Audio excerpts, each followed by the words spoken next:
বাংলাদেশ হয়ে গেছে এখন সুপার পাওয়ারের একটা ফুটবলের মতো।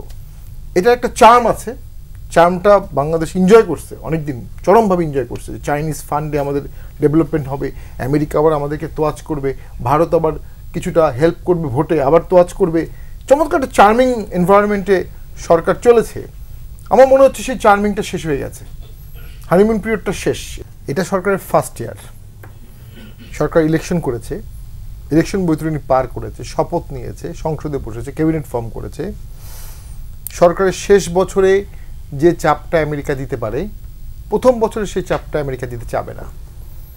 তবে আমি বিএনপির নেতৃবৃন্দের কথাবার্তা শুনে একটু অবাক হয়েছি। তারাও একটু হতাশা মনে হচ্ছে। এটা ক্যামোফ্লেজও হতে পারে, আমি জানি না বিএনপি কৌশল। দেখুন, ডোনাল্ডো বাংলাদেশে এসেছে এবং যে কোনো ফরেন পলিসি অবশ্যই কুইট পুরোপুরো হবে। বাংলাদেশের সাথে আমেরিকার সম্পর্ক হবে দ্বিপাক্ষিক, স্বাভাবিক। বাণিজ্যের কথা অনেকে বলেন, একটাকেও বলছিলাম যে বাংলাদেশের অর্থনীতি তো মহারাষ্ট্রেরও 3 ভাগের 1 ভাগ হবে। এই আমেরিকার বাংলাদেশের বাণিজ্য ইন্টারেস্ট এত বড় হয়ে গেছে যে ডোনাল্ডো 2 বছরে 3 বার আসবে, এত বারবার আসবে, আজদা জিয়া এবং সবাই। না, বাণিজ্য ওখানে কোনো মুখ্য ইস্যু হতে পারে না। মুখ্য ইস্যু হচ্ছে ব্যাম্বু কার্টেন, চাইনিজ কার্টেন। এই চাইনিজ কার্টেনে যেন বাংলাদেশ পুরোপুরি চলে না যায় বা আস্তে আস্তে সরে আসে। এবং আমেরিকানরা তাদের কার্ড খুব স্মার্টলি খেলছে। তারা এমন কোনো আচরণ করছে না, এমন কোনো কথা বলছে না, এমন কোনো প্রেশার দিচ্ছে না যাতে সেটার যুক্তি দেখে সরকার আমেরিকার সাথে রিলেশন খারাপ করতে পারে অথবা চায়নার সাথে রিলেশন আরও বাড়াতে পারে।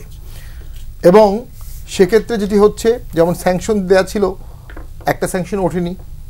আমরা খুব স্পষ্টই জানতাম ইন্ডিভিজুয়াল স্যাংশন আরও অনেক বেশি দিলেও খুব বেশি কিছু যায় আসে না, যদি স্টেট স্যাংশন দেওয়া নেওয়া হয়, যেটা আমরা কখনো চাইনি। আমরা কখনো চাই না বাংলাদেশের স্টেট স্যাংশন দেওয়া হোক, এটা দেশের জন্য ক্ষতিকর, মানুষ দুর্ভিক্ষে মারা যাবে। আমেরিকা আওয়ামী লীগের জন্য, মানে আমার অভিমত, কিছুটা unwanted but unavoidable mediator on Democratic issue. Awami League চায় না, কিন্তু অ্যাভয়েড করতে পারবে না। এই যে আসছে, আসবে, আরও আসবে। এবং একটা পজিটিভ বার্তার মাধ্যমে তারা স্টেক হোল্ডার, পার্টনার পাশাপাশি থাকবে, চেক দেবে, গার্ড দেবে। এবং তাদের মুখ্য উদ্দেশ্য, আমি যেটা মনে করি, আলটিমেটলি ইন্দো প্যাসিফিক। এবং বিগত সময় তারা যে স্যাংশন দিয়েছিল, যে প্রেশার দিয়েছিল, সেই প্রেশারে তো সুনামি এফেক্ট ছিল। যখন র্যাবে স্যাংশন দেওয়া হলো তখন তো একটা সুনামি এফেক্ট পড়ে গেছিল সরকারের মধ্যে, এবং ব্যাপক টানাপোড়েনও সৃষ্টি হয়েছিল আমেরিকার সাথে সরকারের।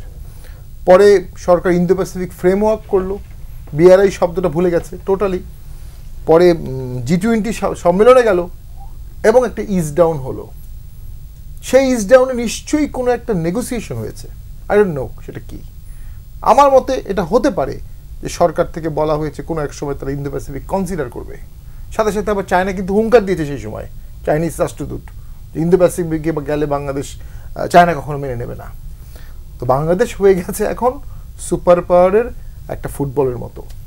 এটা একটা চার্ম আছে, চার্মটা বাংলাদেশ এনজয় করছে অনেকদিন, চরমভাবে এনজয় করছে। চাইনিজ ফান্ডে আমাদের ডেভেলপমেন্ট হবে, আমেরিকা আবার আমাদেরকে তোয়াজ করবে, ভারত আবার কিছুটা হেল্প করবে, ভোটে আবার তোয়াজ করবে। চমৎকার একটা চার্মিং এনভায়রনমেন্টে সরকার চলেছে। আমার মনে হচ্ছে সেই চার্মিংটা শেষ হয়ে গেছে, হানিমুন পিরিয়ডটা শেষ। এই ট্রিপার্টাল রিলেশনের মধু খাওয়ার, মধুচন্দ্রিমার সময়টা পার হয়ে গেছে। এখন সময়টা হচ্ছে রুক্ষ। ইন্দো প্যাসিফিকে যাবেন নাকি চাইনিজ টাকা নেবেন, দুটোর মধ্যে একটা নিতে হবে। দুটোই বাংলাদেশের জন্য দরকার হতে পারে। কারণ এই সরকারটা যেহেতু একটি একতরফা ইলেকশনের মাধ্যমে আসছে, এবং কিছু ইস্যুস, যেমন আমাদের ভোট নিয়ে তো বিদেশিদের কথা বলার খুব বেশি সুযোগ কিন্তু নাই ইন্টারন্যাশনাল লতে। আমাদের দেশে আভ্যন্তরীণ বিষয় নিয়ে কথা বলার সুযোগ নাই, কিন্তু মানবাধিকার, শ্রমিক অধিকার এগুলো নিয়ে বলার কথা আছে। সেটার জন্য কিছু পটভূমি তৈরি করা আছে, কিছু ডকুমেন্টেশন, কিছু মন্তব্য তৈরি করা আছে। তো অর্থাৎ আপনি ওই ব্রডার ইন্দো প্যাসিফিকে যখন আপনি যাবেন না, তখন একটু একটু করে ইস্যুগুলো রাইজ করবে পেন্ডুলামের মতো, এবং প্রেশারটা বাড়তে থাকবে। এবং ভারত নিজেও ইন্দো প্যাসিফিকের একজন মেম্বার এবং সক্রিয় মেম্বার, এবং অবশ্যই ভারতও চাচ্ছে বাংলাদেশ ইন্দো প্যাসিফিকে যাক। এটা পর্দার আড়ালের ব্যাপার, আমি না জেনে বলছি। সেই ক্ষেত্রে বাংলাদেশ ইন্দো প্যাসিফিকে গেলে চায়না তীব্রভাবে নাকশ হবে। অর্থনীতি এই মুহূর্তে যে কন্ডিশনে আছে, এই মুহূর্তে যেটা একসময় আমরা আপনার টক সাথে ঝগড়া করতাম, আমরা বলতাম 24 বিলিয়ন আমাদের রেমিটেন্স, আমাদের আওয়ামী লীগের বন্ধুরা বলতো 32 বিলিয়ন, টেবিল চাপড়ে যে কোথায় পেয়েছেন আপনি 24 বিলিয়ন। আজকে তো 13 বিলিয়নের কথা পত্রিকায় আসছে এবং কোনো প্রতিবাদ নাই। জাতিকে তৈরি করা হচ্ছে ইকোনমিক শকের জন্য।